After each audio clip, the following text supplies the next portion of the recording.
नमस्कार, कार्यक्रम रणनीति में आपका स्वागत है। मैं हूं विनोद कुमार। दर्शकों, देश के लोकतंत्र में एक और बड़ा बदलाव होने जा रहा है। एक संवैधानिक संशोधन लाया जा रहा है जिसमें मंत्री हो, प्रधानमंत्री हो, मुख्यमंत्री हो, अगर वो आपराधिक मामलों में दोषी पाया जाता है, 30 दिनों तक हिरासत या जेल में रहता है, तो उसको अपना पद छोड़ना होगा। अगर वो पद नहीं छोड़ता है तो राष्ट्रपति से अनुमति लेकर के उनको जबरन भी हटाया जा सकता है। चर्चा शुरू करते हैं। डॉक्टर आशीष आंडा हमारे साथ जुड़ चुके हैं, बीजेपी से ताल्लुक रखते हैं। अमित मेहरा प्रवक्ता हैं कांग्रेस के, आपका भी स्वागत है। संदीप मिश्रा जी, आपका भी, आदर्श जी, आपका भी बहुत बहुत स्वागत है। नमस्कार आप सबको। और शुरुआत मैं डॉक्टर आशीष हांडा से करूँगा। कहा जा रहा है कि वॉशिंग मशीन, जिक्र सुना होगा आपने, रविंदर शर्मा जी जो चीफ स्पोक्स पर्सन है, उनका कहना है कि ये ऐसे कानून ला रहे हैं अपने आप को प्रोटेक्ट करने के लिए, और विच हंटिंग का भी उन्होंने इंडिकेशन दिया है। जी विनोद जी, आपको, मेरे सभी आदरणीय को पैनलिस्ट को और आपके चैनल के सभी प्यारे प्यारे दर्शकों को भारतीय जनता पार्टी की तरफ से यानी डॉक्टर आशीष का प्यार भरा नमस्कार। जी विनोद जी, अभी 15 अगस्त को लाल किले की प्राचीर से यशस्वी प्रधानमंत्री ने क्या कहा था कि अब हम स्वच्छ भारत से समृद्ध भारत की तरफ बढ़ेंगे, और समृद्ध भारत बनाने का और ऐसे करने का सबसे कारगर तरीका यह है कि सबसे पहले हम ये सुनिश्चित करें कि हमारे देश के जो लॉ मेकर हैं वो लॉ ब्रेकर ना हो। अभी आपने जो डाटा बताया उसी का मान रखते हुए मैं ये कहूंगा कि आज हमारे सामने दो परेशानियां हैं। पहले परेशानी थी कि राजनीति का अपराधीकरण या अपराधीकरण की राजनीति। अब इन दोनों में बड़ा गहरा फर्क है। पहले राजनीति में कुछ अपराधी घुसे और अब अपराधी राजनीति करने के लिए राजनीति में आ रहे हैं। अब देखिएगा, अगर ये इस तरह से आगे बढ़ता चला गया तो कैसे हमारा देश उन्नति करेगा। आप कैसे मंजूर करेंगे कि कोई सांसद जिसके नाम के साथ माननीय लगा है, माननीय सांसद बोलते हैं, वो माननीय सांसद मुख्तार अंसारी जैसे व्यक्ति के साथ बैठा हो जो दूसरा माननीय सांसद कहलाता है, सांसद अमृतपाल के साथ बैठा हो जो देश को तोड़ने की बातें करता है और खालिस्तानी एक्टिविस्ट है, लेकिन हमारे देश के कानून के अनुसार वो मेंबर ऑफ पार्लियामेंट भी बन गया है और हम उसका कुछ बिगाड़ भी नहीं सकते। और अगर देश विरोधी ताकतें सरोज के इशारे पे जो हमारे देश में काम कर रही हैं, अगर कहीं भगवान ना करे मोदी जी की जगह वो प्रधानमंत्री होते तो शायद आज अमृतपाल जैसा व्यक्ति हमारे किसी कैबिनेट मिनिस्टर के पद पे होता, या मुख्तार अंसारी सेंटर का लॉ एंड ऑर्डर मिनिस्टर होता, या होम मिनिस्टर होता। क्या ये हमारे देश की जनता को गवारा है? कदापि नहीं। तो इसके लिए क्या करना पड़ेगा? इसके लिए हमें देश की सफाई करनी पड़ेगी। Law breakers can not be law makers. आपके भी 240 में से 94 लोग ऐसे हैं जिन पे मामले हैं, क्रिमिनल केसेस हैं। बराबर है ना? हाँ। सी विनोद जी, मैं चाहूंगा कि यहाँ पे जितने भी आदरणीय आज पैनलिस्ट हैं वो आज दल हित की बात ना करके राष्ट्र हित की बात करें, और मैं भी वही बात करूंगा। जब आप समझिएगा, एक ऐसा रूल निकाला जाता है जिसके अंदर प्राइम मिनिस्टर को भी इंक्लूड कर लिया जाता है, चीफ मिनिस्टर योगी आदित्यनाथ को भी इंक्लूड कर लिया जाता है, डिफेंस मिनिस्टर राजनाथ सिंह और होम मिनिस्टर अमित शाह को भी इंक्लूड कर लिया जाता है। लेकिन आप पर भरोसा नहीं है, ये लोग भरोसा नहीं और करते। पारदर्शिता इंडिया क्या ब्लॉक आप होगी, पर भरोसा नहीं जो भी करता दोषी है, है उस पर कार्रवाई होगी। इसलिए आप पर, यानी आपकी सरकार पर संदेह है। जी विनोद जी, मैं थोड़ा आपसे समय चाहूंगा क्योंकि मैं रूलिंग पार्टी को रिप्रेजेंट कर हम ही लेके आ रहे हैं, और मेरे तीनों आदरणीय और माननीय साथियों ने कुछ कुछ ऑब्जेक्शन रेज किए हैं। मैं पॉइंट बाय पॉइंट तीनों का मैंने नोट करता रहा और आज मैं उन सबका जवाब दूंगा। मेरे कांग्रेस के साथी ने जब बात करी ईडी और सीबीआई की, तो वो ऑलरेडी जानते हैं कि किसके राज्य में ईडी और सीबीआई को प्रिजन्ड पैरट कहा गया था, और अब किसके राज्य में कहा गया है कि वो ठीक काम कर रही है। लेकिन डर अपनी जगह सही है और डर होना भी चाहिए, क्योंकि डर किसको लगता है? तलाशी का डर अक्सर चोर को ही लगता है। जब कमरे में 20 लोग हों और कोई हार चोरी हो जाए और सामने से कहा जाए तलाशी ली जाएगी, तो सबसे पहले एतराज कौन करेगा? वो जो चोरी में लिप्त है। इसलिए इनका डरना बिल्कुल जायज है। मैं इसमें बिल्कुल हैरान नहीं हुआ जब इन्होंने अपना डर और शक है। दूसरा पॉइंट इन्होंने कहा आरोपी और अपराधी में फर्क है। तो मैं ये भी बता दूं कि ये लॉ का प्रोविजन क्यों बनाया गया है। इसलिए ये लॉ लाया गया है क्योंकि जब एक जिम्मेवार आदमी एक पावरफुल इन्फ्लुएंशियल पोस्ट पे होता है और उसके खिलाफ कोई आरोप लगते हैं, संगीन आरोप में ही ये लॉ एक्टिव होगा, छोटे मोटे लॉ में नहीं होगा। सिर्फ ऐसे लॉ में जहां ऐसे क्राइम में जहां 5 साल से ऊपर की सजा बनती है, सिर्फ उसी में ये एक्टिवेट होगा। तो ऐसे में उसको कहा गया कि भैया तब तक आपको अपनी कुर्सी पे नहीं रहना चाहिए जब तक इसकी प्रॉपर एक निष्कर्ष या इसका एक नतीजा नहीं आ जाता जिससे कि आप उसको इन्फ्लुएंस ना कर सकें। और अगर इनकी जानकारी नहीं है तो मैं बता दूं कि इसके सब क्लॉज 1 में ऑलरेडी ये प्रावधान दिया गया है कि अगर वो बाइज्जत छूटता है तो उसकी वापस रीअपॉइंटमेंट कर दी जाएगी। ऐसा नहीं है कि उसको परमानेंटली वहां से हटा दिया गया, ये सिर्फ ड्यूरिंग इन्वेस्टिगेशन और जब तक इसका निष्कर्ष ना हो जाए तब तक के लिए है। दूसरी बात, संदीप जी ने बहुत अच्छी बात कही यहां पे कि डेयरिंग है मोदी जी का ये जो पर्टिकुलर पॉइंट है, लेकिन बात यहां पे आई मॉरल्स की। देखिएगा, मोरालिटी तो आज की डेट में बची नहीं है, क्योंकि जब हमारे संविधान बनाने वालों ने संविधान बनाया था तो वो ये मानते थे कि अगर किसी के ऊपर इल्जाम लगेगा तो वो इमीडिएटली रिजाइन कर देगा, अपने पद को छोड़ देगा।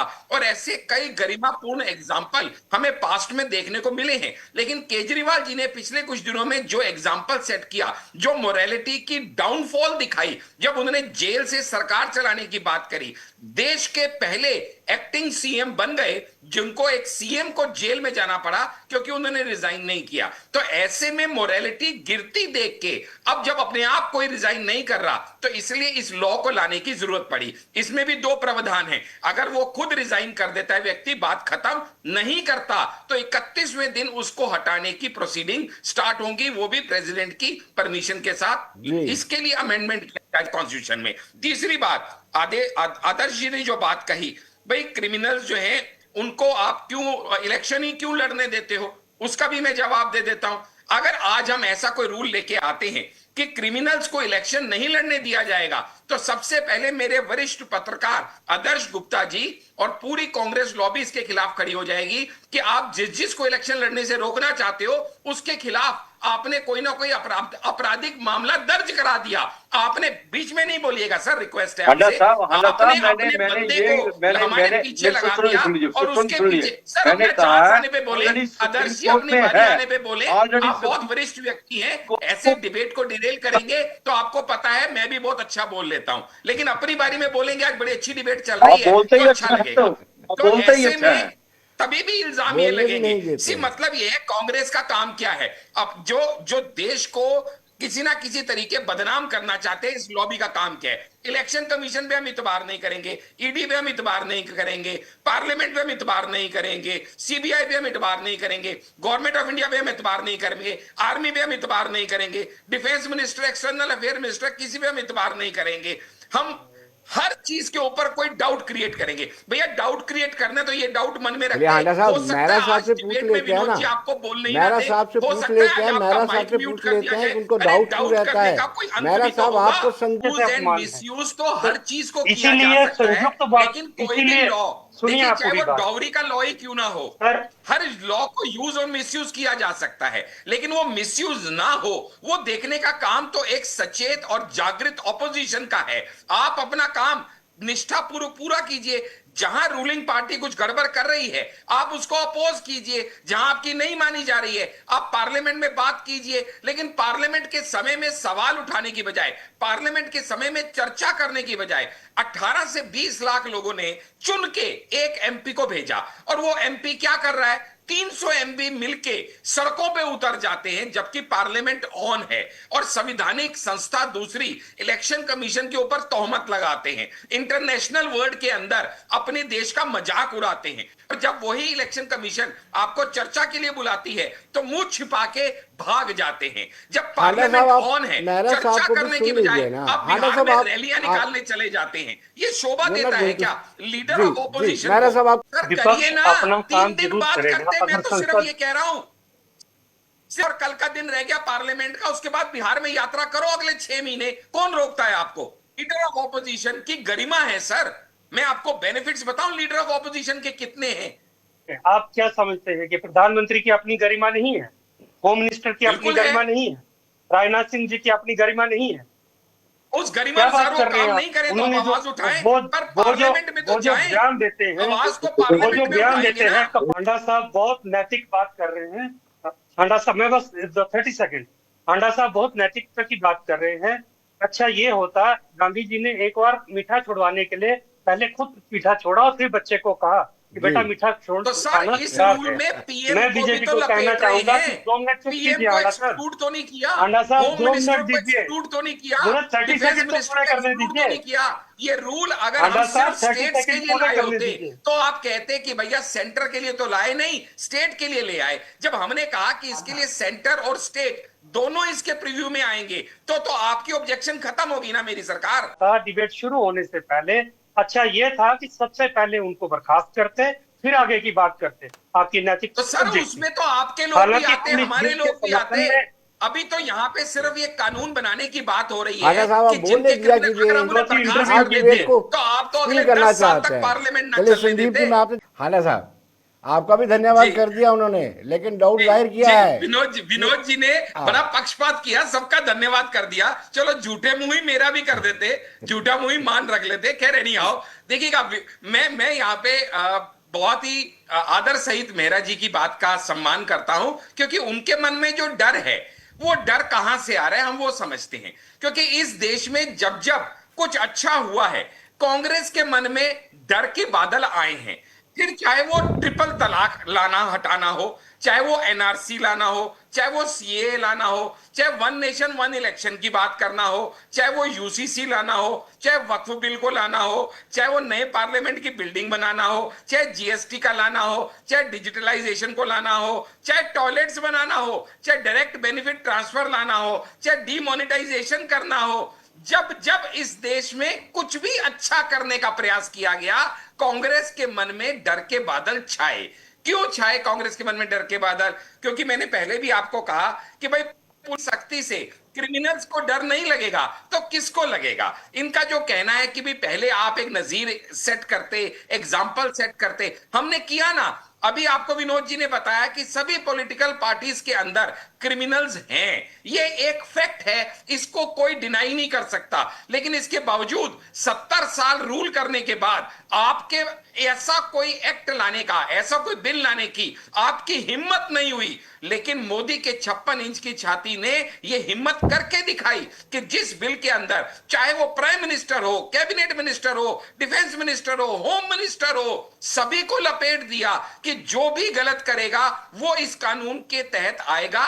और एक मैसेज दिया जनता को, nobody is above the law, law के ऊपर कोई नहीं है। आपका पद कुछ भी हो, आपका कद कुछ भी हो, आप भारत के संविधान के अनुसार ही चलोगे। और संविधान में जो समानता की बात कही गई है वो जी। सबके लिए एक जैसी है। मुझे लगता है अपराध को भी डिफरेंशिएट करने की जरूरत है।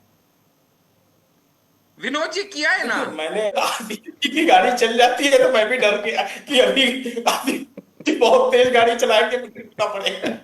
जी जी जी आशीष जी, मैं बताता हूं जी, मुझे मौका दे विनोद जी, मैं इनका सवाल का जवाब देने का प्रयास करूंगा आदर्श जी का। आप पे एफआईआर हो करवा रहा हूं अभी मैंने तो।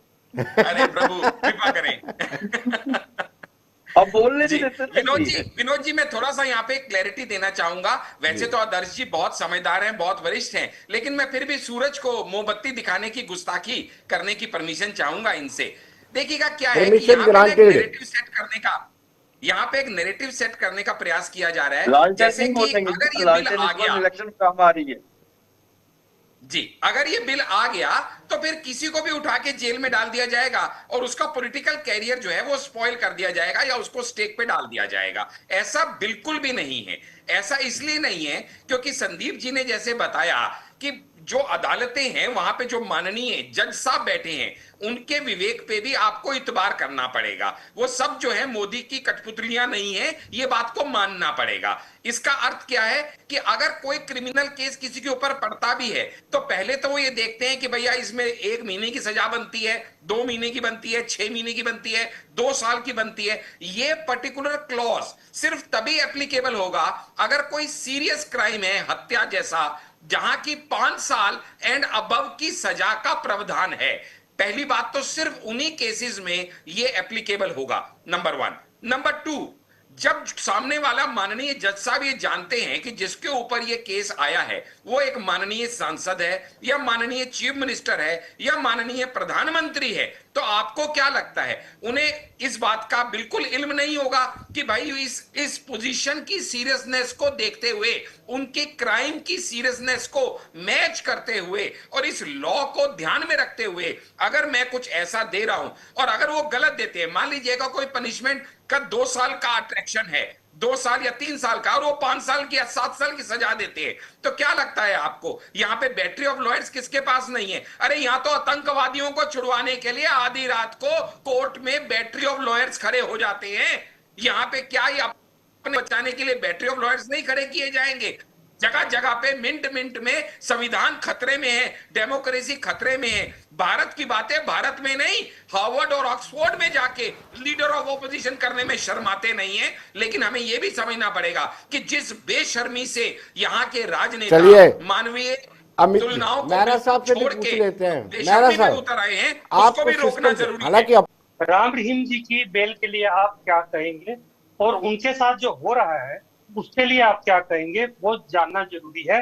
तीसरी बात, राम रहीम को बेल किसने दी? विनोद जी ने दी, आंडा जी ने दी, बीजेपी ने दी या कोर्ट ने दी? आप कोर्ट की शिकायत हमसे क्यों कर रहे हैं? हम कोर्ट के एक्शन के लिए आंसरेबल नहीं है। अगर आप देखिए तो सही, आपका तरीका खराब है, आपके पास कॉपी है, लिखिए क्या? अगर आप जवाब देने की हालत में हैं तो आप कृपया लिखिए। अगर आपको भारत की न्यायिक प्रक्रिया पे अगर आपको इतबार नहीं है, हांडा साहब आप लिख लीजिए, उसके बाद जवाब दे दीजिएगा। मेहरा जी आपसे कुछ पूछ रहे हैं राम रहीम की वोट चोरी के ऊपर। मैंने जो आक्षेप लगाया था, बताओ ना आप मेहरा जी, आप एक समझदार व्यक्ति हो, आप समझदार व्यक्ति होते हुए बताओ कि जब एक माननीय सांसद, जब संसद की कार्रवाई चल रही है, ऐसे में बचकानी हरकतें करना लीडर ऑफ ऑपोजिशन को शोभा देता है। अभी तक आज भी संसद ऑन है, कल भी ऑन रहेगा। बिहार में क्या कर रहे हैं लीडर ऑफ ऑपोजिशन? क्या वहां 3 दिन बाद नहीं जा सकते थे? क्या उन्हें पता नहीं है कि संसद अभी चालू है? ऐसी बचकानी हरकतें करना जानबूझ के, जब आप कहते हो कि वोट चोर है और इलेक्शन कमीशन आपको बुलाता है आइए बात करने, तो आप बात करना नहीं चाहते। अब ऐसी बचकानी हरकतें क्यों देश को भटका रहे हैं? आप इलेक्शन कमीशन की शिकायत लेके कोर्ट गए कि भैया हमें डाटा नहीं दिया जिनका नाम डिलीट हुआ। 2 दिन के अंदर वो डाटा आ गया ना, अच्छा किया आप गए। मैं तो आपकी बात का समर्थन कर रहा हूं, क्योंकि जहां जहां रूलिंग पार्टी कुछ गड़बड़ कर रही है या जहां जहां इलेक्शन कमीशन ने कुछ नहीं किया, आप कोर्ट गए, आप अभी भी कोर्ट जा सकते हैं। लेकिन एक अच्छा अगर रूल आ रहा है, एक अच्छा बिल आ रहा है जिससे राजनीति में स्वच्छ सारा माहौल बनेगा। आप एमपी हैं तो आप किसी dreaded criminal, terrorist minded MP के साथ बैठना चाहेंगे क्या? आप बताइएगा ना, क्या ये देश के हित में है? अगर ऐसा नहीं है तो अगर ये रूल, अच्छा ये रूल बन रहा है तो ये हम पे भी अप्लाई करेगा, आप पे भी अप्लाई करेगा। मैंने शुरू में कहा था कि यहाँ पे हम जो है पॉलिटिकल पार्टी वाइज ना सोच के अगर देश वाइज सोचे तो अच्छा रहेगा। अगर आज ये साबित हो जाता है कि ये वोट चोरी, इस वोट चोरी के कारण है, संजय जी माफी मांग चुके हैं, आप पहले माफी मांग रहे हैं क्या राष्ट्र से? संजय जी जिस चीज के लिए माफी मांग चुके, राहुल जी में इतनी शर्म नहीं है कि वो माफी मांग ले। राहुल जी ने जिस व्यक्ति का डाटा लिया उसने अपना डाटा भी डिलीट कर दिया, उसने माफी का ट्वीट भी कर दिया। राहुल गांधी का माफी का ट्वीट कहां है? आज उनके प्रवक्ता अमित मेहरा जी का माफी नामा कहां है? पहले तो ये बताओ। वोट चोरी का आरोप तो औंधे मुंह गिर गया। जो वोट चोरी के मामले में अगर प्रधानमंत्री दोषी साबित होते हैं तो इनका स्टैंड क्या होगा? पहली बात। दूसरी बात सुनिएगा सर, आपने कहा कि प्रधानमंत्री ने पग से उठा के ले गया था क्या? प्रधानमंत्री आपके प्रधानमंत्री कहां से दोषी हो गए? कल तक तो आपके दोषी होने के कटघरे में इलेक्शन कमीशन खड़ा था, आज बात प्रधानमंत्री पे आ गई। आप जब छींक मारते हैं प्रधानमंत्री पे दोषारोपण करना शुरू कर देते हैं। कल तक तो आपके जनता आपकी बौखलाहट देख रही है, मत कीजिए। आज प्रधानमंत्री पे आ गए, कुछ भी बोलोगे आप अपना गोल पोस्ट चेंज करते रहोगे क्या? आपके हिसाब से दोषी कौन है? प्रधानमंत्री या इलेक्शन कमीशन? आपकी शिकायत किसके अगेंस्ट है? अब आक्षेप आप पे है, प्रधानमंत्री पे नहीं है। पार्लियामेंट में किसकी फोटो के पोस्टर लेके घूम रहे हो? चीफ इलेक्शन कमिश्नर के आप फोटो के पोस्टर लेके घूम रहे हो। प्रधानमंत्री कहां से आ गए? अब विनोद जी आप मेरी वॉल्यूम रेस कीजिए, मैं जवाब बताता हूं। समय इजाजत नहीं दे रहा है। आदर्श जी आपका भी बहुत बहुत शुक्रिया, अमित जी, डॉक्टर आशीष जी, आप सबका बहुत बहुत शुक्रिया। आदर्श को बने रहे देश दुनिया की खबरों के लिए और मुझे दीजिए इजाजत। नमस्कार।